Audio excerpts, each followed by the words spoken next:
Moreau. Vous voulez nous écrire, nous poser des questions, vous pouvez aller le faire sur notre page Facebook, c'est Ménage à 3.v. On vous lit également sur Twitter avec le hashtag MA3.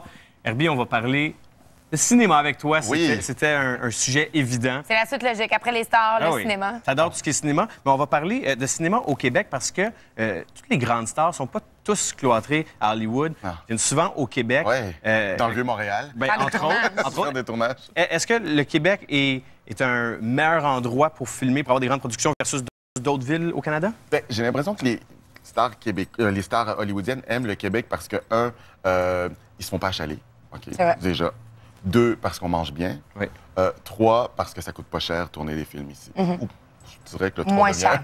Oui, arrive en premier. C'est ça coûte beaucoup moins cher. Combien de plateaux de tournage as-tu été dans ta vie?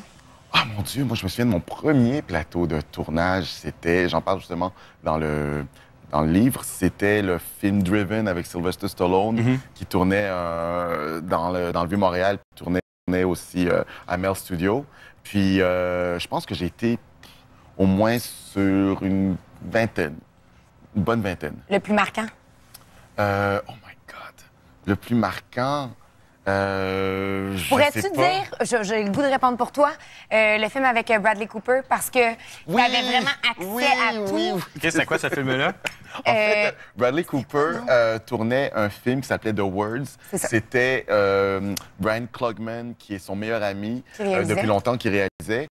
C'était produit par une Montréalaise. C'était produit par une Montréalaise qui est une amie d'enfance qui m'a dit « Ça te tente-tu de faire les entrevues pour le EPK, le Electronic Press Kit, qu'on va envoyer à tous les journalistes? » J'ai dit « OK, pas de problème. » Donc, je me suis retrouvé sur ce film à petit budget, mais avec une grande star qui était Bradley Cooper, qui était sympathique, cool, mais tu voyais qu'il faisait ça pour son meilleur ami.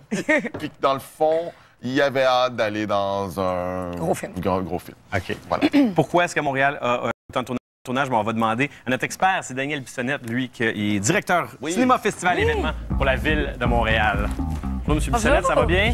Ça va bien? Bonjour. Enchanté. M. Bissonnette, pourquoi on reçoit autant de grandes productions ici à Montréal?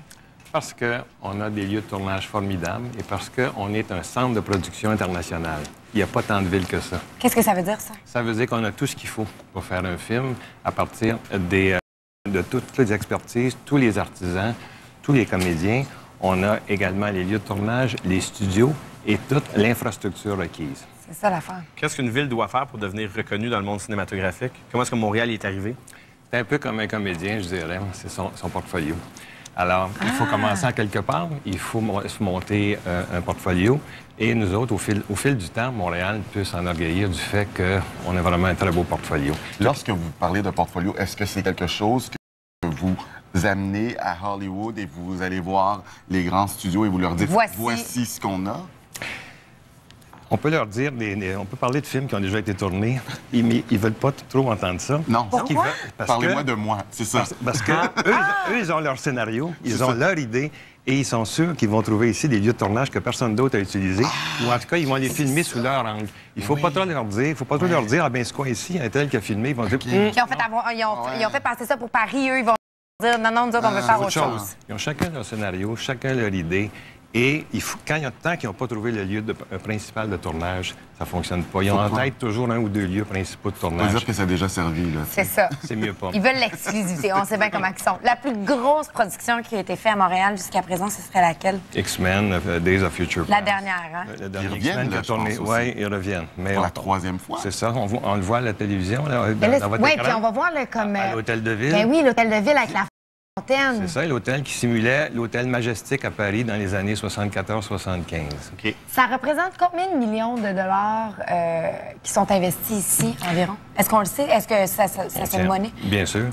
Les Américains, à chaque année, ou les productions étrangères, mais surtout américaines, c'est entre 200 et 300 millions d'argent nouveau qui arrive dans notre économie.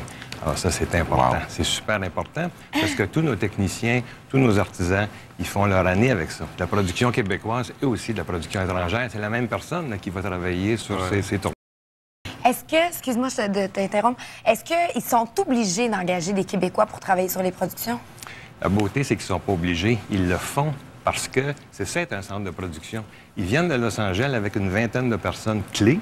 Alors, le production designer, le réalisateur, des choses comme ça. Ils engagent ici 500, 800 personnes qui vont à partir de l'assistant de production jusqu'au directeur de production. Ils engagent ça localement, en plus des figurants. Ouais. C'est ça l'économie. Des fois, sur un film hollywoodien, quand tu regardes le générique, à la fin, tu vois Gingras, Puis c'est ça qui est le fun. Exact. C'est très... c'est ça l'intérêt de venir à Montréal. C'est ça un centre de production. S'ils vont dans d'autres États américains qui essaient de les attirer avec des crédits d'impôt, ils sont obligés de tout apporter, incluant tout le monde. Oui. Est-ce que ça vaut la peine? Pas tant que ça. À Montréal, ils reviennent. Toi, Herbie, tu as été sur plusieurs plateaux, pas juste au Québec. Est-ce que c'est plus facile pour toi d'avoir accès sur les plateaux ici, j'imagine? En fait, c'est drôle parce que quand je suis ici, c'est un peu plus difficile parce que les gens me connaissent. Fait que là, ils me disent « Ah non, là, un plateau fermé et tout. » Alors que lorsque c'est un plateau à l'extérieur, je fais juste dire que je suis figurant, je passe, puis je prends des photos. Donc, c'est des fois plus difficile ici. Est-ce que toi, tu habites dans le Vieux-Montréal. On le sait, quand il y a un tournage, là, les rues sont barrées. Est-ce que les gens ont accès à voir ça? Bien, les gens peuvent toujours avoir accès, notamment qu'ils sont à l'extérieur d'un certain périmètre.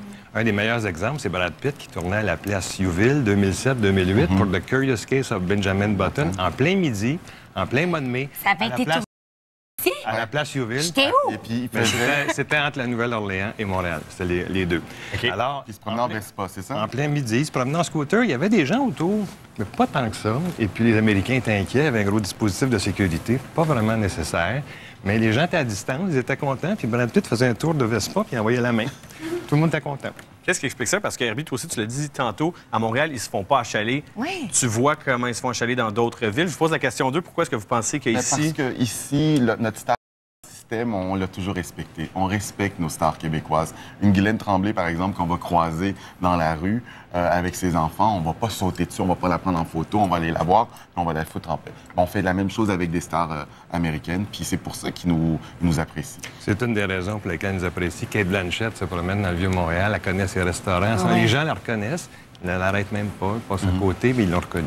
Est-ce que, en fait, en quoi on peut déguiser facilement Montréal? En tout, sauf la mer. C'est ça qui est magnifique. Montréal, elle sert à déguiser des villes nord-américaines, des villes européennes. Puis un exemple plus extrême que vous n'avez pas qu'on n'a pas malheureusement sur l'écran, c'est que Montréal a passé pour New Delhi en Inde. Dans le film The Day After Tomorrow en 2002.